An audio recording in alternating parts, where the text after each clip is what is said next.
If Elon Musk was not crazy and didn't have very ambitious goals, he wouldn't be doing what he's doing now. I don't think the problem is setting ambitious goals. I'm a big believer in setting ambitious goals.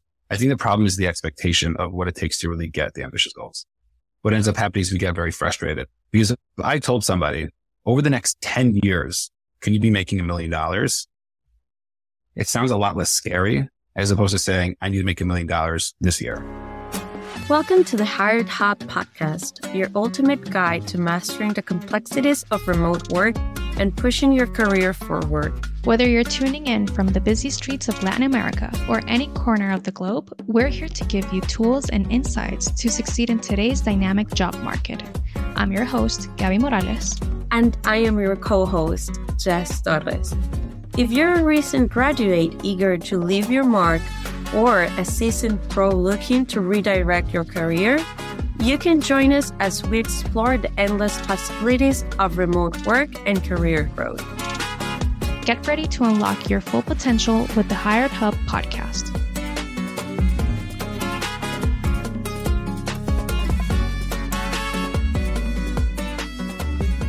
Hey everyone, welcome back to the Hired Hub. Today, Jess and I want to dive into something we all deal with in our daily lives, whether it's at your office, working remotely, or even managing our own personal projects. Organization, communication, setting expectations, and of course, maintaining a solid work ethic. We're going to explore them in a way that's not only relatable, but also super practical. And for that, we have a very special guest today, Bennett Schwartz, who is a business owner, coach, teacher, podcaster, and I'm sure he wears several other hats in his personal life. So whether you're a seasoned professional looking to refine your skills or someone just starting out in the workforce, this conversation is for you. We'll share some tips, personal experiences, and maybe even a few laughs along the way. Because hey, improving ourselves doesn't have to be all serious, right? We're very excited for today's episode, and we're very happy that you're tuning in to listen. We hope you stay till the very end. Jess, how's it going? Doing great, Gaby. Thank you for asking. Before we formally introduce our special guest, we want to share with you a poll we posted on Hired Remote's LinkedIn account. Which topic are you most interested in hearing about our next episode? And we have 4 options for you guys that answered in the following order, from most to least voted. So we got first, setting expectations with 38%. Second, communication with 28%. Third, organization with 18%. And fourth, maintaining work ethics with 16%. It's really interesting to see this breakdown of responses from the poll. It's just really interesting, all of the topics that you guys want us to talk about. And we are really sure that we're going to cover them all. But just to have in mind all of the things that you said, that the most important one for you, or just the one that you really want to listen, is setting expectations. So Gaby, what do you think of this poll? Yeah, I think it's great to know exactly what we're going to be talking about. Fortunately, like you said, we're going to cover it all. Bennett is going to talk about everything we want to hear about these 4 topics. But again, it's important to say that setting expectations, I think it's probably the most confusing aspect of working remotely, like knowing exactly what people expect of you and what you can expect from your employers. So I understand why it's the most voted option here. Remember, if you want to be a part of the show, you can always participate on our LinkedIn account by answering our polls or commenting your experiences. We would love to share them here on the Hired Hub podcast. Our guest, Bennett Schwartz, embodies versatility and expertise.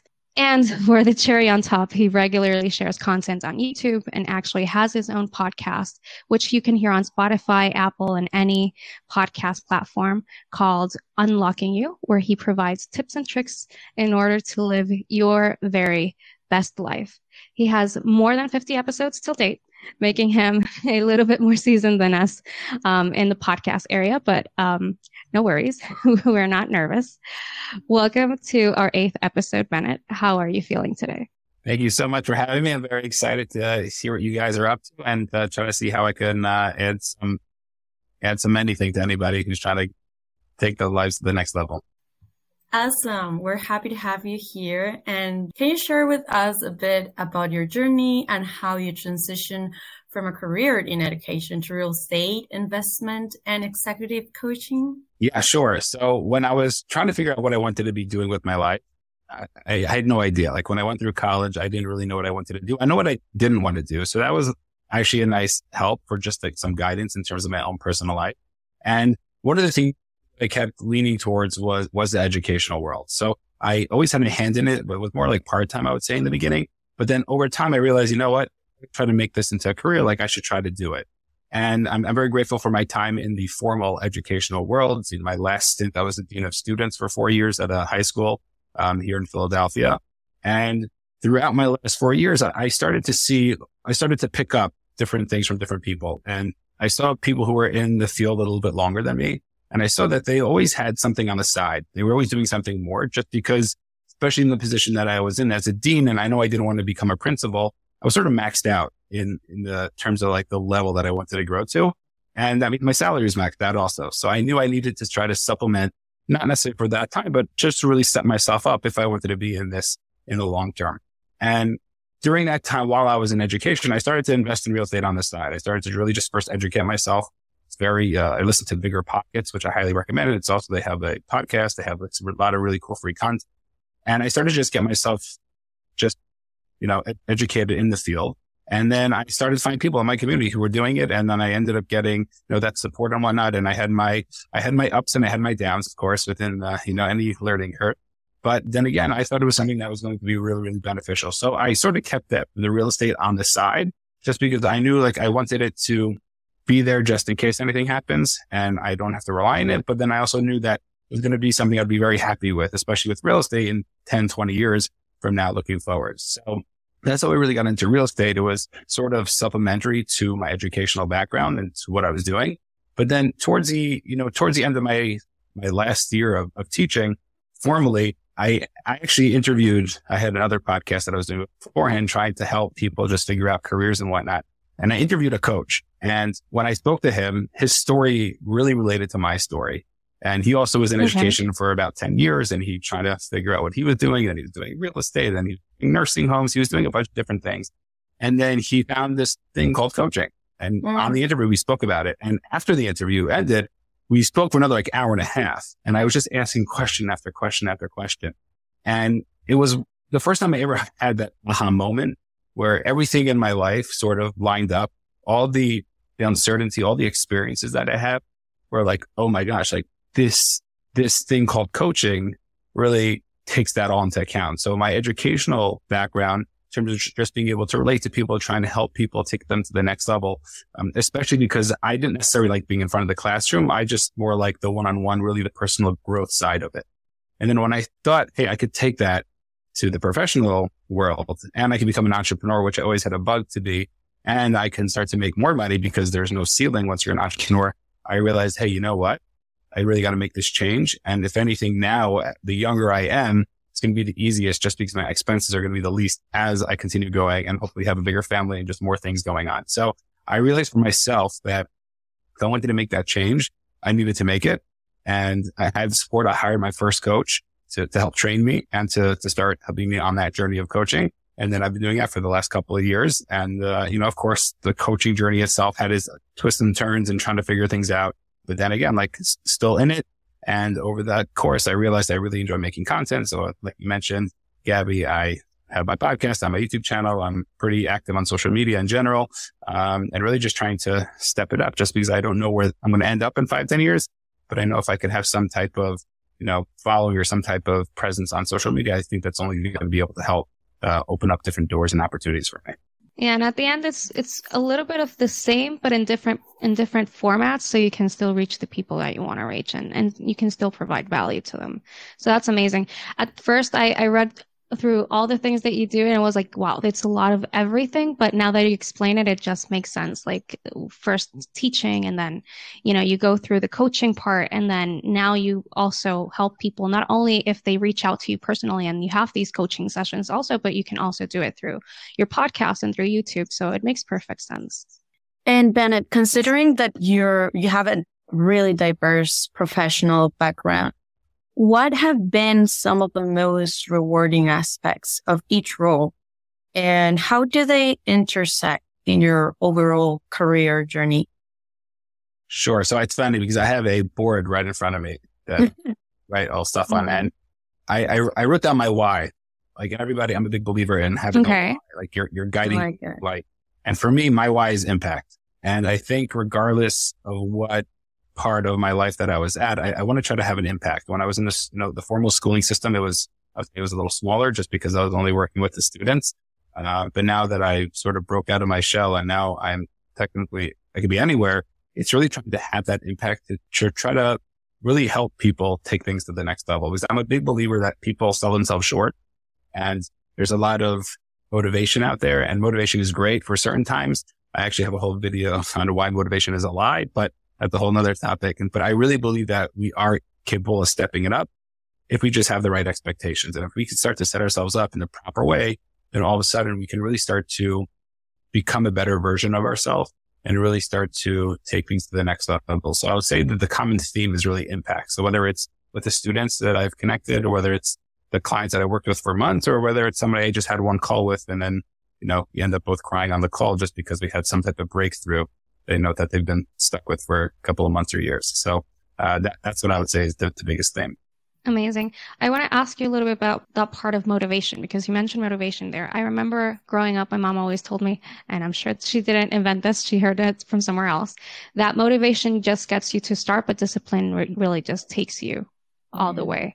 And for that, to really be able to develop that discipline, you need to know why.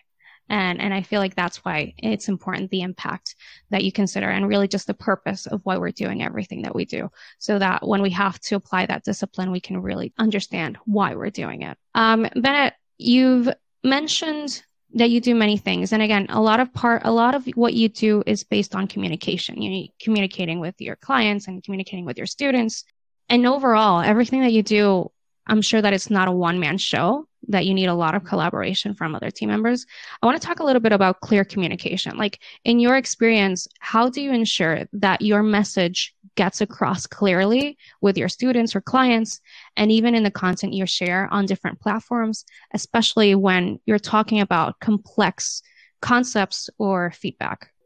It's interesting. When I first started out, I had certain limiting beliefs about myself. I wasn't actually a really good communicator. I wasn't so clear. Even now on my podcast, like I go back sometimes and I listen to them, and I realize I didn't finish that thought. I probably should have continued it, stopped, and then continued the next thought. And I think all of us do certain things that we're aware of. And I noticed for me personally that if I really want to get good at whatever it is I'm going to be doing, and especially now with this communication aspect of, because I am, like you mentioned, I'm trying to communicate a lot in different ways, I realize that it's a skill that I'm going to have to learn. And one of the things that I've been very focused on the last, 2 years, or something I've always been interested in, but more really focused on the last 2 years, is the art of communication. It's public speaking. It is trying to figure out, how to use your hand gestures, how to use your tone, how to, when to speak fast, when to speak slow, how to smile when you start to speak, how to just raise your tone. Like, there's so many different small things that somebody could do.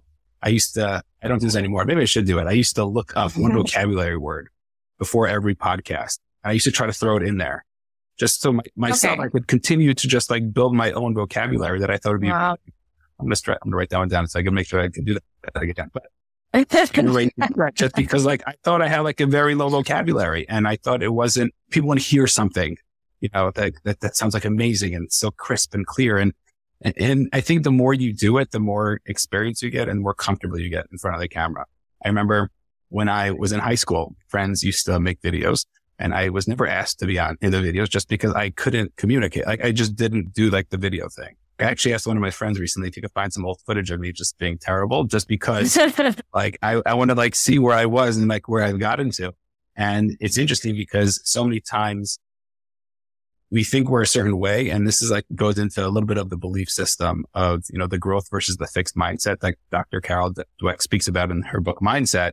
It's, if you believe you're a certain way, you're going to be that certain way. And if you believe you can get better at a specific skill, you can get better.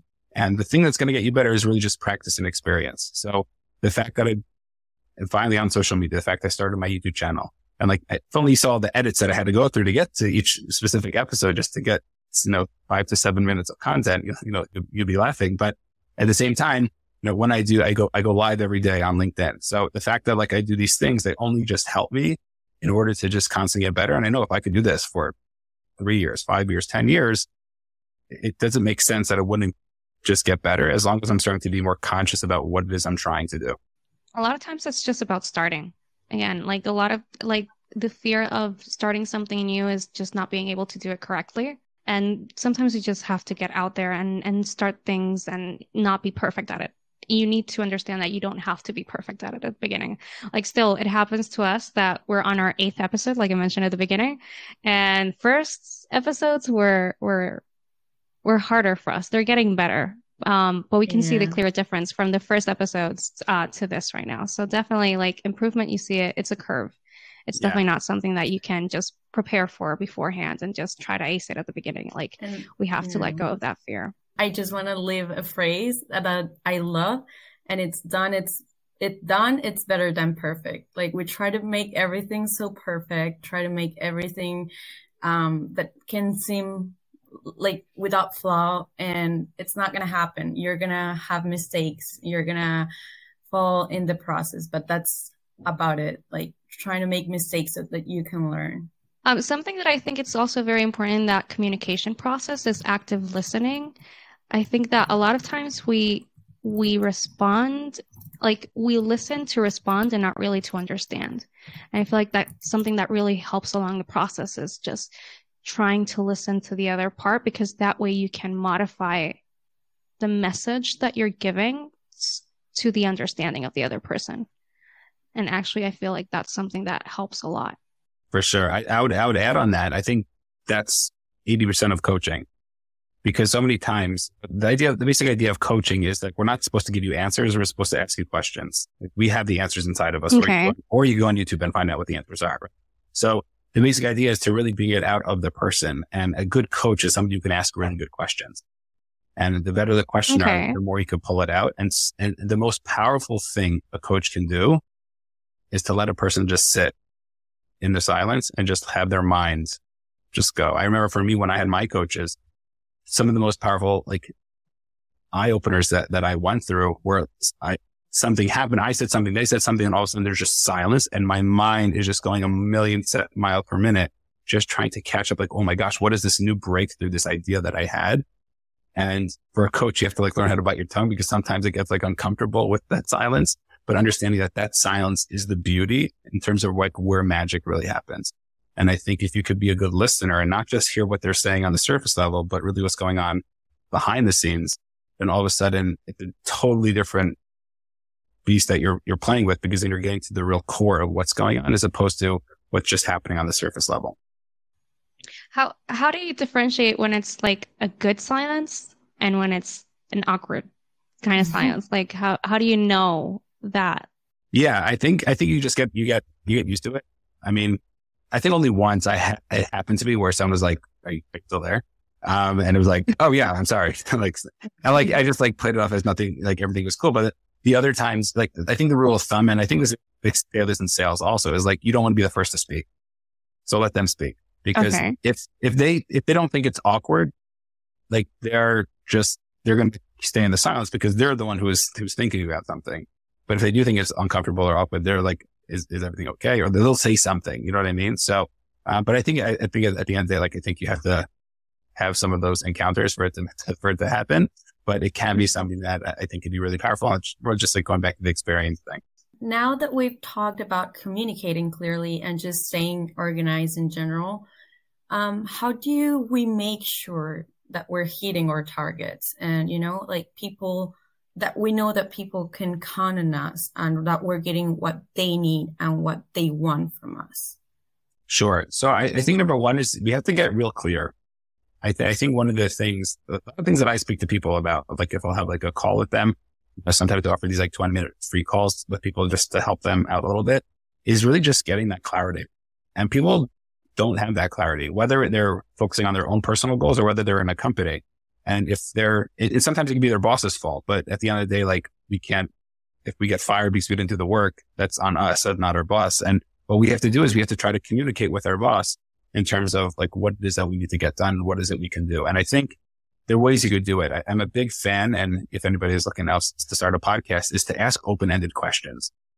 And if you can continue that conversation to go to try to find out what is happening, then that could be something that could be really beneficial. A quick trick that I teach everybody, and this goes for if you want to be on podcasts, this goes if you just want to have like a small conversation with somebody at the supermarket, you just ask the question that starts with the word what, and it's always an open-ended question.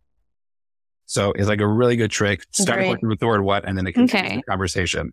Okay. Also for you guys and your future podcasts. Okay. If you get stuck, just ask a question that starts with what, and it keeps the conversation going. Because you don't get a yes or no answer. You get more of an answer that you could then pick up on. So I would say when it comes to communication, I think you just need to ask. I think a lot of people are scared. So if somebody has a job and they don't know if they're doing a good job or not, ask. Like most people right. Like you're doing terrible. They're like, things are good, but maybe we could work out over here. And then I also think you need to be humble enough to realize that I'm constantly learning, and the feedback is just going to only get me better. A lot of times we go through things and life usually gives us feedback, and we usually call that failure, but that's really just the feedback we're getting from life saying, hey, you think you're ready, but maybe you're not. And if we could have the humility to say, hey, what is going on here? I thought I could do X, Y, and Z, and I didn't get the result I wanted. What do I need to do differently? And that's a totally different perspective instead of me saying, I'm a big failure. I messed up. I lost all this money. I did X, Y, and Z. And that's honestly the first time I heard it was when on a real estate deal, I lost a lot of money. And my coach told me, he's like, why are you so upset? I'm like, because I lost a lot of money. He's like, but it's just feedback. And I took a seat back. I'm like, can you repeat that, please? And he's like, it's just feedback. And it literally shifted everything for me because I was picking myself up. And now I'm like, okay, I just got really good feedback that I thought I knew what I was doing and I had no idea what I was doing. So now I have to learn what I could do. So the next time I make more money, or I try to make money in this case. That is so amazing because again, I feel like a lot of people don't relate feedback with growth. Like a lot of times they feel like you feel very vulnerable. So actually once you mature more in your professional life, you start understanding that feedback is actually a great way to set expectations and to see what you need to correct in the future and really just read the room better. So that's a great example. What do you think about actually being ambitious in goal setting, actually in setting high expectations? Do you think that it leads to innovation and progress, or do you think that on the other hand, it creates unrealistic expectations and dissatisfaction? If Elon Musk was not crazy and didn't have very ambitious goals, he wouldn't be doing what he's doing now.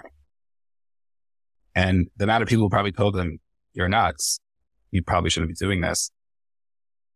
And if he would have taken that advice, he also probably wouldn't have been. I don't think the problem is setting ambitious goals. I'm a big believer in setting ambitious goals. I think the problem is the expectation of what it takes to really get the ambitious goals.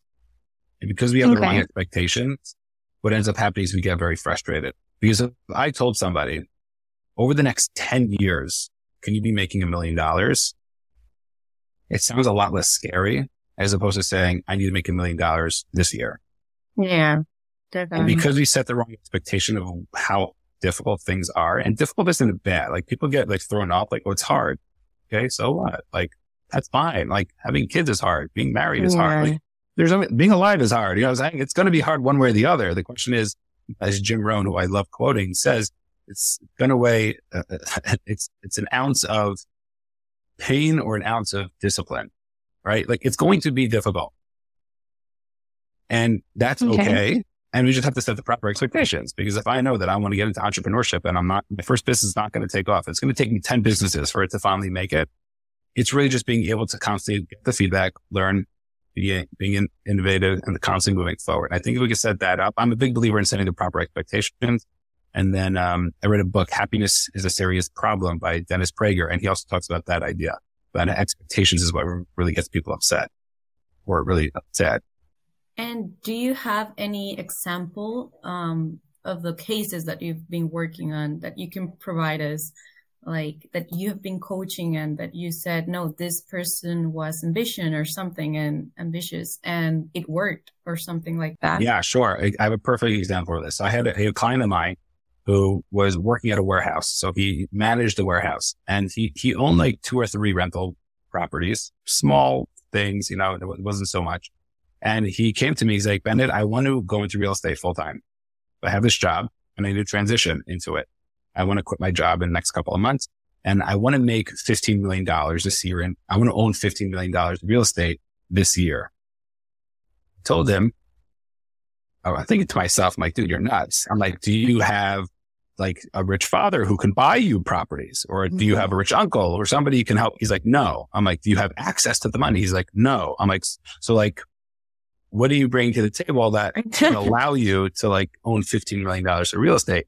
And he's like, I just feel like that's how much I need to like make it. And then I asked the craziest question and I said, is that all? Is it really only 15? And he thought about it. He's like, really, it's 25, but 15 sounds a lot less scary. I'm like, dude, once you're going to 15, like 25 is not a big deal. You know what I'm saying? Like, but don't worry about it. So I said, let's just set our goal for 25 and we'll see what happens. Like whether we hit it or not, we can't really control that. We can't control the results, but we can control the actions that we can do every single day to allow it to happen. And then when 7 weeks later, he comes over to me and he had a property for $17.5 million under contract within 7 weeks.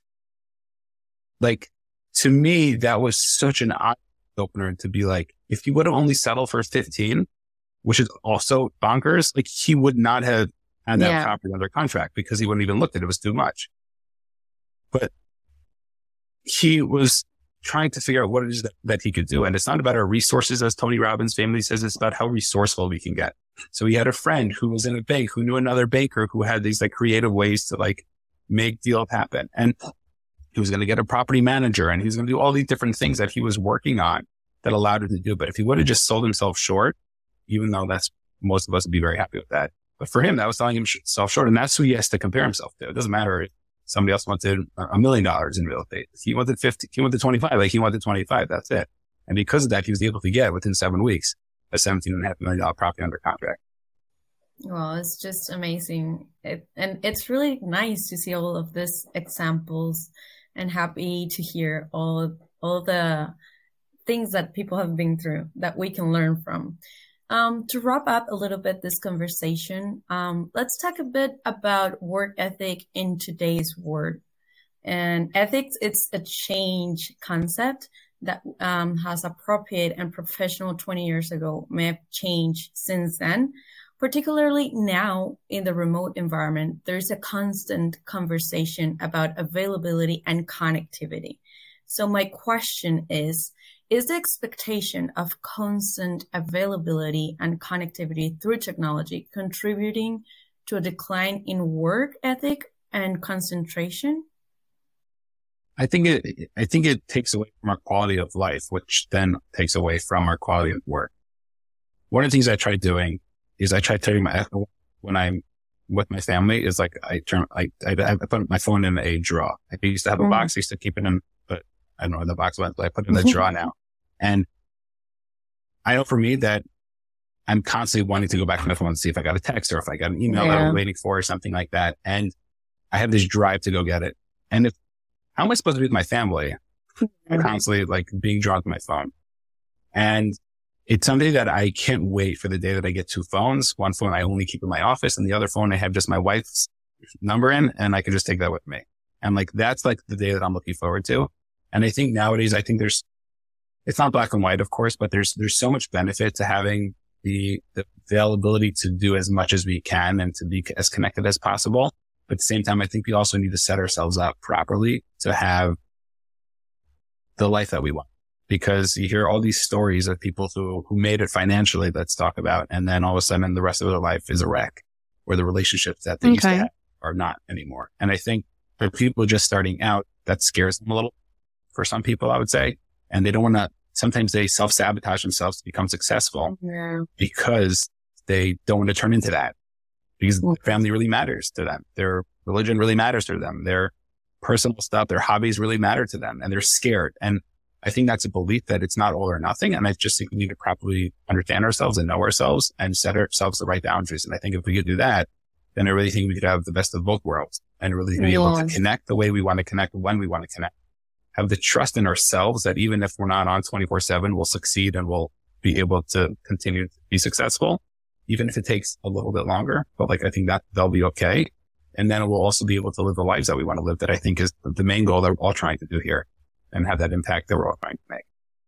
Amazing.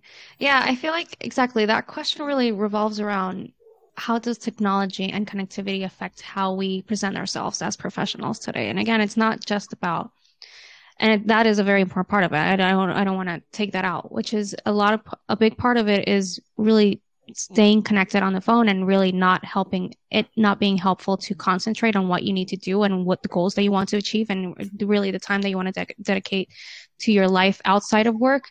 I think that something that's really changed, and I feel like you may relate a little bit to this, is how technology actually helps us or really impacts the way that we are seen as professional.